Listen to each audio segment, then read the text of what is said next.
To achieve Vishnu Loka is very difficult, but by your austerity you have conquered. Even the great rishis and demigods cannot achieve this position. Simply to see the supreme abode, the Vishnu planet, the sun and moon and all other planets, stars, lunar mansions, and solar systems are circumambulating it. Now please come, you are welcome to go there. Purport by Srila Prabhupada. Even in this material world, the so-called scientists, philosophers, and mental speculators strive to merge into the spiritual sky, but they can never go there. But a devotee, by executing devotional service, not only realizes what the spiritual world actually is, but factually goes there to live an eternal life of bliss and knowledge. The Krishna consciousness movement is so potent that by adopting these principles of life and developing love of God, one can very easily go back home, back to Godhead. Here the practical example is the case of Dhruva Maharaj. While the scientist and philosopher go to the moon, but are disappointed in their attempts to stay there and live, the devotee makes an easy journey to other planets and ultimately goes back to Godhead. Devotees have no interest in seeing other planets, but while going back to Godhead they see all of them as passing phases, just as one who is going to a distant place passes through many small stations. Naturally, I was asked to speak about an astronomical verse. The reference here, of course, is to Dhruva Loka. This is described here as Vishnu Loka, a Vishnu planet, planet of Lord Vishnu, or a Vaikuntha planet. The rotation of the sky around one point is used here to refer to the situation of Lord Vishnu as the supreme being.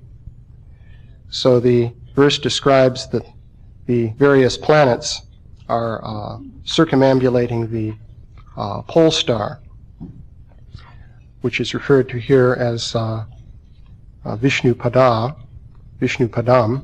the supreme abode of Lord Vishnu. I would note, by the way, that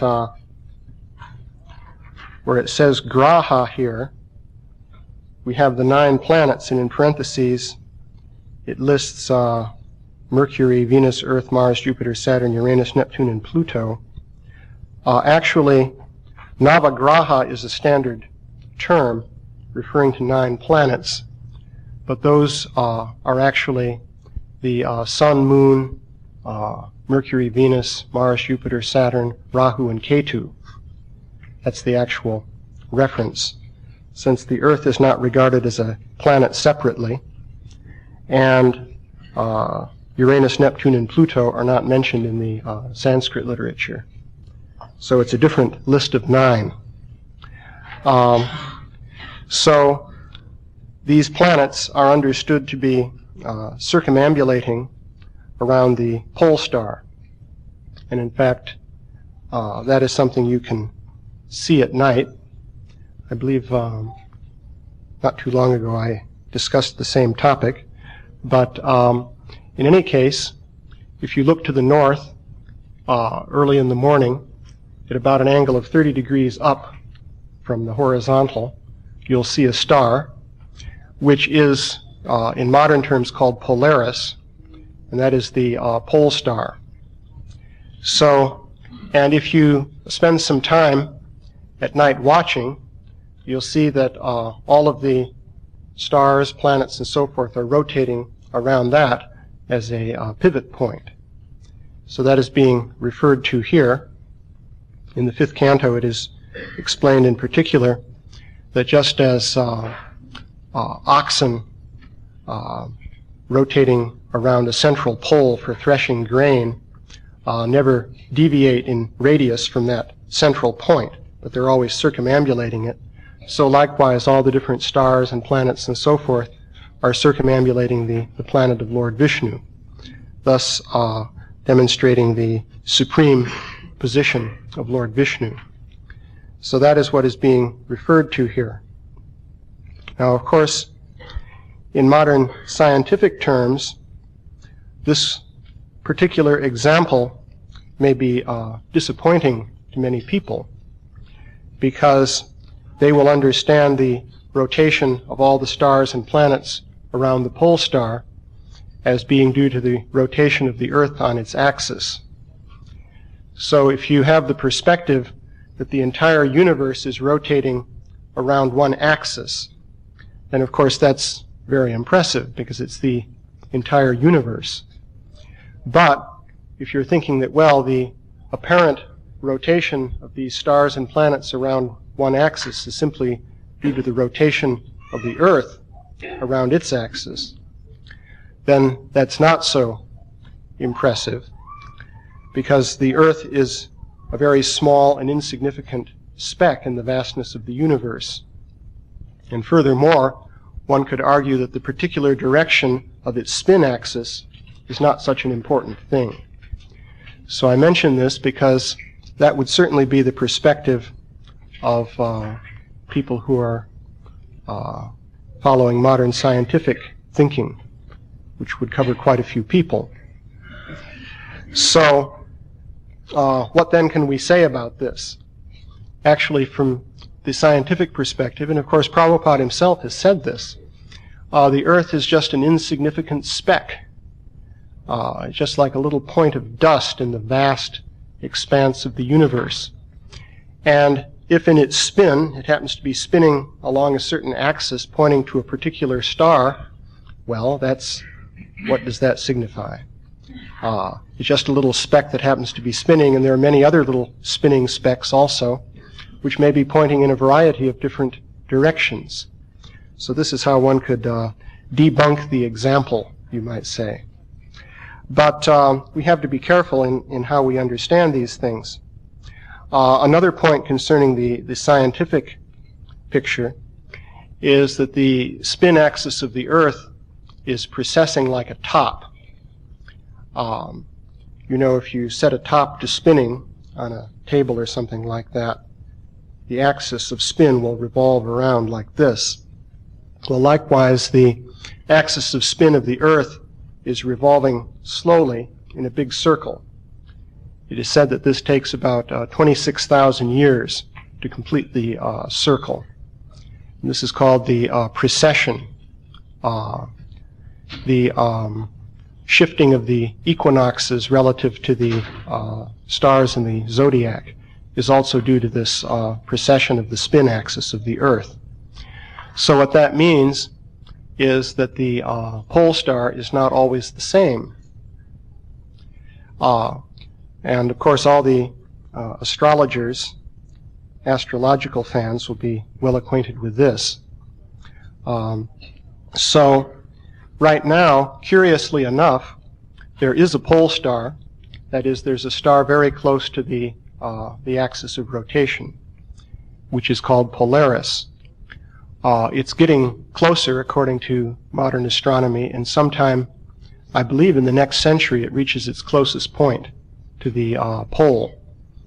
If you go back 1,000 years, there was no star close to the polar axis.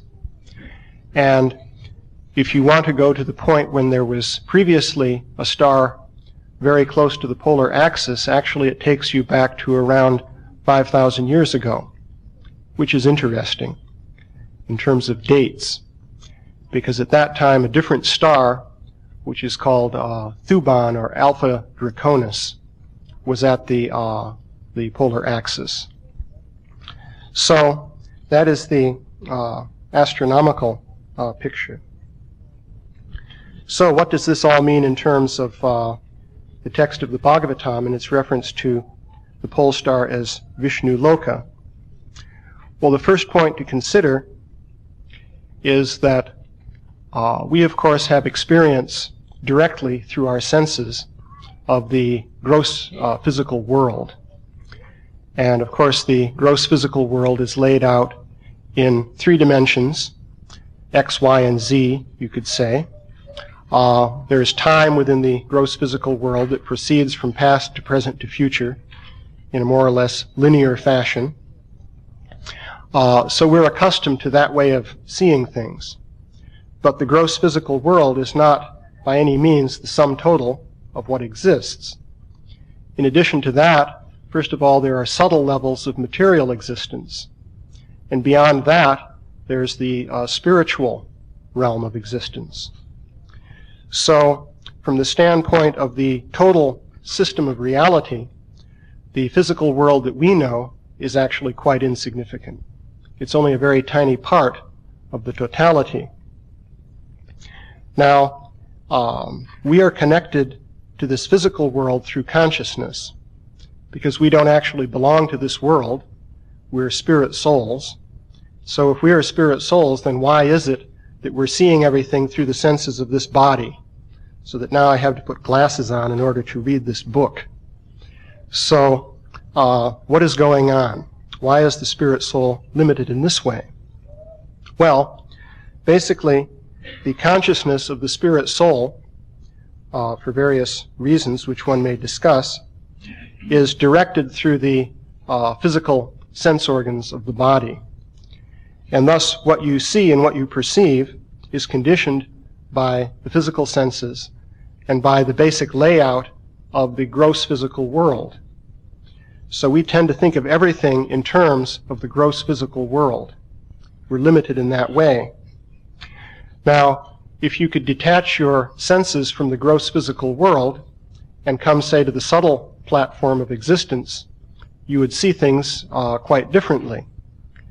And in fact, that happens fairly easily. It's known as death. Basically,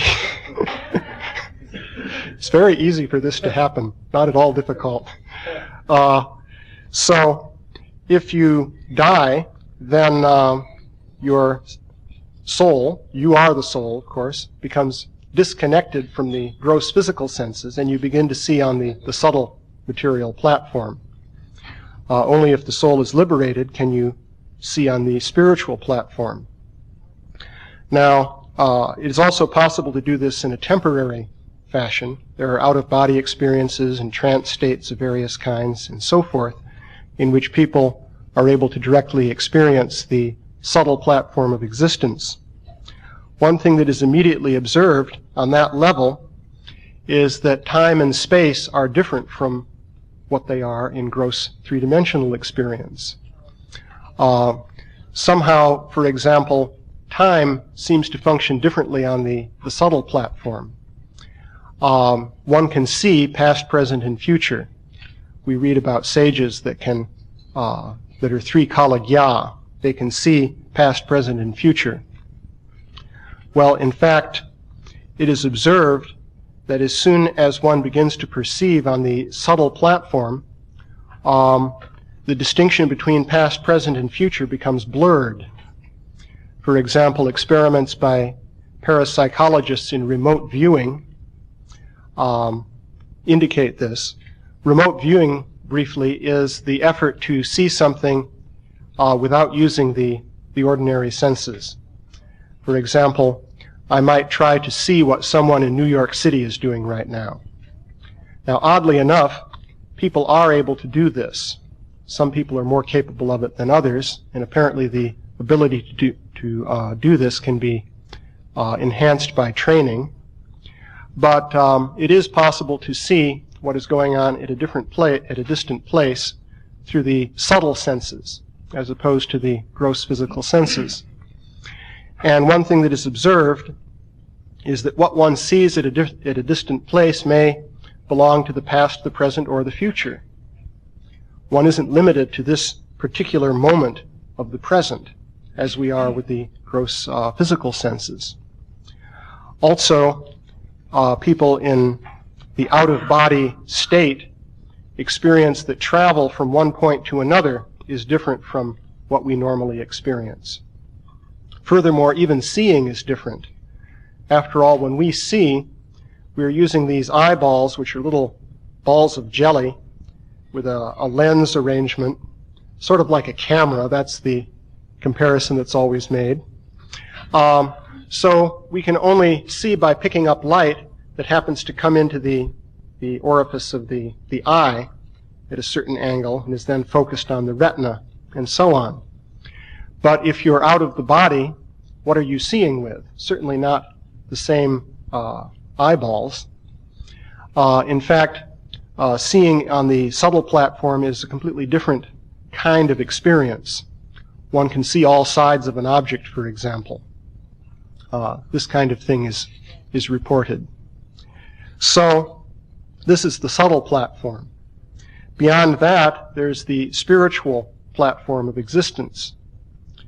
Now that is even more different from our gross physical level of experience. So the Vaikuntha Loka, Vaikuntha planet, this is not actually a planet in the sense that we think of planets. We tend to think of a planet as a ball of rock or of gas, as in the case of Jupiter and Saturn. It is a three-dimensional object with a surface on which entities might be living. But the Vaikuntha planets are completely different. They're within the spiritual domain of existence, which is difficult for us to understand given our three-dimensional way of thinking. So the Bhagavatam is referring here to Vishnu Loka, and it is saying that, well, Vishnu Loka corresponds to the polar axis around which everything is rotating, and this concept of everything rotating around one axis illustrates the supreme character of Vishnu Loka. But it doesn't necessarily follow that this has to be taken in a strictly literal sense, since Vishnu Loka itself certainly is not a three-dimensional object within the gross physical world. So that is a point that can be considered. In any case, the concept of the Kala Chakra, or the rotation of the stars and planets around Vishnu Loka, is also connected with a constellation called Shishumara. That is going to be mentioned, I think, in a couple of verses from here in the next. Let me see. Here it is. According to astronomical calculation, along with the pole star, there is another star which is called Shishumara, where Lord Vishnu, who is in charge of the maintenance of this material world, resides. Shishumara or Dhruvaloka can never be reached by anyone but the Vaishnavas, as will be described in the following shlokas. Actually, here it's interesting that Shishumara is referred to as a star. In the 5th canto, the 23rd chapter, the Shishumara constellation is described. It's actually a constellation of stars. The tail, this Shishumara is referred to as a dolphin, interestingly enough. Apparently, Shishumara literally means child killer. I suppose dolphins can be a problem if you get into the water with them. But anyway, this constellation is in the form of a long, sinuously curving animal. And the tail of the constellation is Dhruvaloka. And the tail, Dhruvaloka, is of course to the north. Now there's a series of constellations called the Nakshatras which go around the band of the zodiac. That's the area in which the planets rotate in their orbits. So everyone is familiar with the constellations of the zodiac. Well, these are subdivided. There are 12 constellations of the zodiac, but these are subdivided into 27 or 28 nakshatra constellations, which follow the same path. So the Shishumara, as I say, the tail is Dhruvaloka, and the body comes down to the level of the nakshatras and curves around the nakshatras, so that one group of nakshatras corresponding to the descending path of the sun represents one half of the body of this curved creature, and the remaining nakshatras, which correspond to the ascending path of the sun, are the other half of its body. So the body sort of comes down and curves around like that. So that is the Shishumara constellation. So that, of course, also is rotating continuously around the pole star as a pivot. So Srila Prabhupada mentions in the 5th canto that this Shishumara constellation is meditated upon yogis as a representation of Vishnu. But he points out there that this is imaginary. But it is an object of meditation since it represents the entire universe rotating around the feet of Lord Vishnu, Vishnu Padam. So that is mentioned there in connection with this Shishumara constellation. So,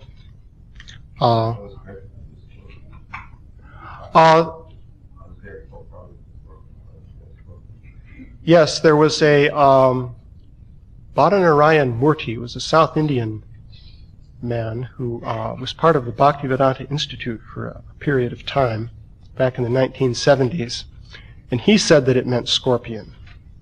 In fact, he even had drawings showing a scorpion dangling down. I guess a scorpion could kill children also, more easily than a dolphin, generally speaking. So, yeah, that's been stated. But and I suppose it's shaped more like a scorpion also. If you imagine a tail, and then the thing swerves around in a big circle. But anyway, are there any questions? Yeah? So, first, Vishnu Padam, he referred to that Vishnu planet is not material. Mm-hmm. And then that distinct from what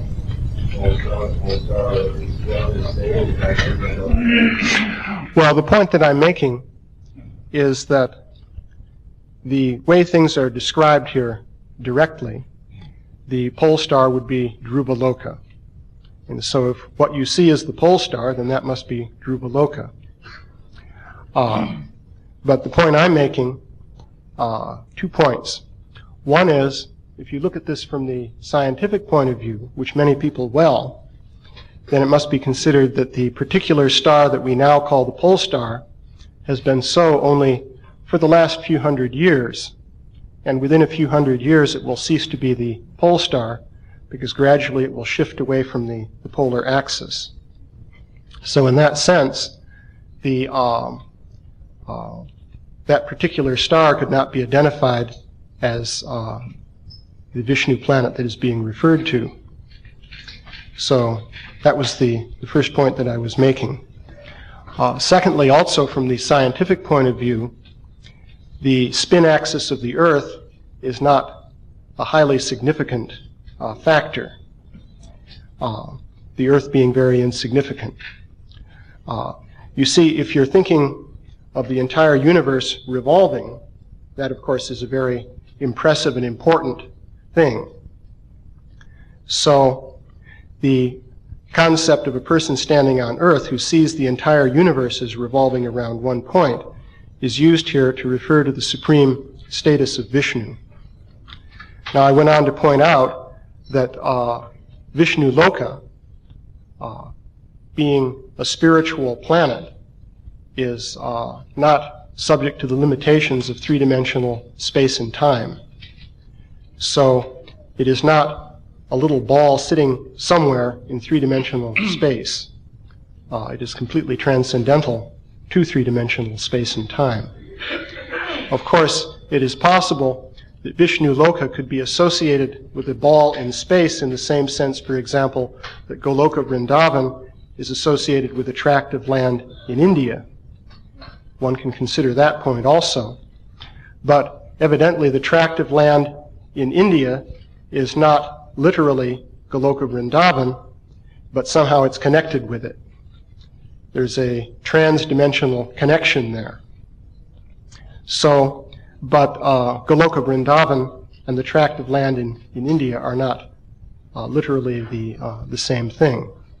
Rather, what one sees in India is a covering over Goloka, the covering of Maya, which prevents you from seeing the real thing. So in any case, Vaikuntha Loka is transcendental and beyond the three dimensions of this world. Yeah? That is in the same way, or are there different things?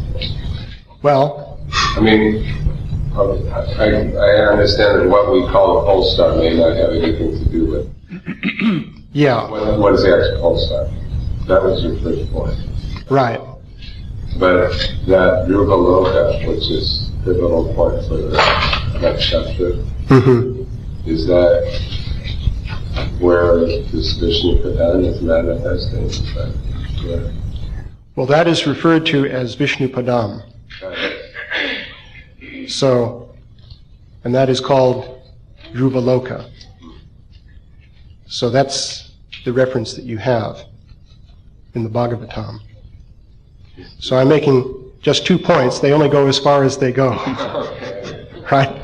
Beyond that, I don't know. But the 2 points were, number one, Vishnu Loka is not a three-dimensional entity.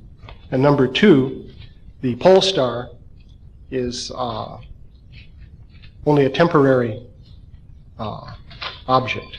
In other words, Polaris will not be the pole star forever. And if you went back 5,000 years ago, according to the concept of the precession of the polar axis, then Polaris, that particular star, which is in Ursa Minor, would not have been on the pole, but another star would have been. And that one is called Alpha Draconis. It's in the constellation Draco, which you can also see in the sky at night, but now that one is not on the pole. Is there ever a point in which Dhruva Loka is the pole star for this planet? I mean, you could actually see it. I don't know. We only know what we can see. So that's the discussion of Dhruva Loka. Yes? Are you mentioning like a visionary, the past, present, and future become somewhat blurred if you're perceiving different realities on the self-level? Can you explain that, please? Well, we know the phrase Trikalagya, which refers to a sage, Rishi, seeing past, present, and future. So we know that is possible from the Vedic literature. Now, people actually experience this when they are able to perceive on a subtle platform for whatever reason. This can occur for various reasons, and it's something that can be deliberately cultivated. Different people have different degrees of talent in this regard, as is true of many, many other things. So, I was referring in particular to remote viewing, or the effort of seeing something at a distant place using the subtle senses, not just the gross senses. And people who have done that have experienced that they can see what is in the past or what is in the future. It doesn't seem to matter. So that what people see, as far as they can tell, they don't really know whether it's in the future or in the past. They're just seeing it. Experiments have been performed in which, let's say, you have two people, a viewer who sits back in a particular room, and then a target person who goes to a particular site to see something. And the viewer is supposed to say what the target person is seeing. And people can do this to a certain extent. The viewer may give an accurate description of what the target person is seeing at the site. But this may happen before the target person went there. They try to arrange these things so that people can't cheat by having, let's say, a third person know what the target site is. The viewer doesn't know. And the target person doesn't know until they are handed an envelope which they open up, which tells them where to go. So it may be that the person doing the viewing is doing this before the target person even received the envelope. So he didn't even know where he was going to go at that point. But the viewer can see what the person is seeing at the site. But the person hasn't gone there yet. So it would seem that the viewer is seeing the future. Likewise, one can also see the past.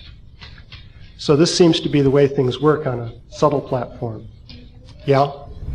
This seems perhaps relevant to the fact that the Bhagavatam seems sometimes to be non-chronological. Because, since the persons who are writing Bhagavatam are Sri-Kalaga, and everything becomes a little blurry, most important emphasis is, of course, the subject matter of the Bhagavatam, the glorification of the Lord.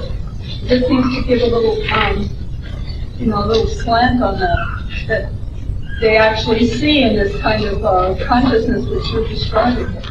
Well, possibly so. Srila Prabhupada has said that the Bhagavatam is not chronological history. That is a fact. Yes? About Sanjaya, see Bhagavad Gita. Mm-hmm. Would you put that into that context? Well, that would be an example of remote viewing, for sure.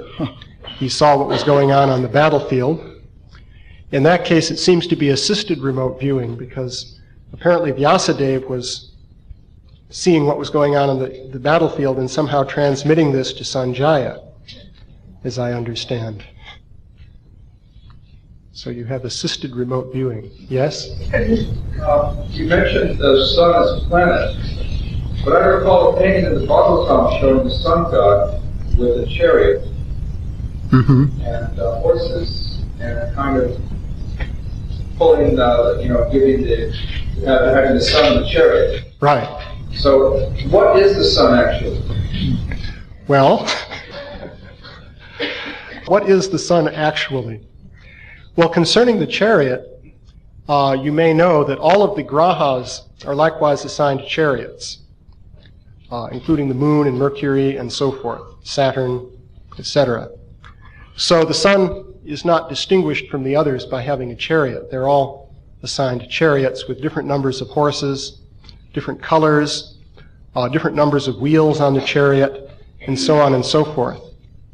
Now, as far as the sun is concerned, as described in the Bhagavatam, that chariot is definitely metaphorical because it is made of the parts of the year. In other words, if you read the description of that chariot, you'll see that it is made up of days, months, seasons, the two ayanas, and so on and so forth. What about those 60,000 Valkylias or whatever they are? Well, the thumb-sized Valkylias, who must be awfully small compared to the sun, considering that they're the size of a thumb. Well, it's I guess described. they could just fit right in this strip of temple room. 60,000. They could very easily fit wherever their position may be. What to speak of all the other beings that are said to accompany the sun? There's a whole description. In a 12-month period, different cohorts of beings take turns following the sun in its path, I guess on a monthly basis. That's also described in the Bhagavatam. But the chariot, as described, is certainly made up of days, months, and so forth. And the wheel of the sun's chariot in particular is a metaphor for the year. For example, it has 360 spokes. Interestingly enough, this description is also given in the Rig Veda. It's curious that some scholars say, well, the Bhagavatam was written deliberately in archaic Sanskrit so as to make it look old. This is a thing that some scholars say. Then other scholars point out that many of the archaic features of the Bhagavatam cannot be traced. No one can figure out where they came from. But one archaic feature that I noticed was that the description of the sun's chariot is the same as what you find in the Rig Veda, as it so happens. In particular, the 360 spokes. By the way, in the CD that we made, just for the fun of it, we created a wheel with 360 spokes just to see what it would look like. That's larger than the number of spokes in a typical wheel. In fact, they're so close together it looks just like a shiny continuum of spokes. But, so any other questions or comments? Yeah?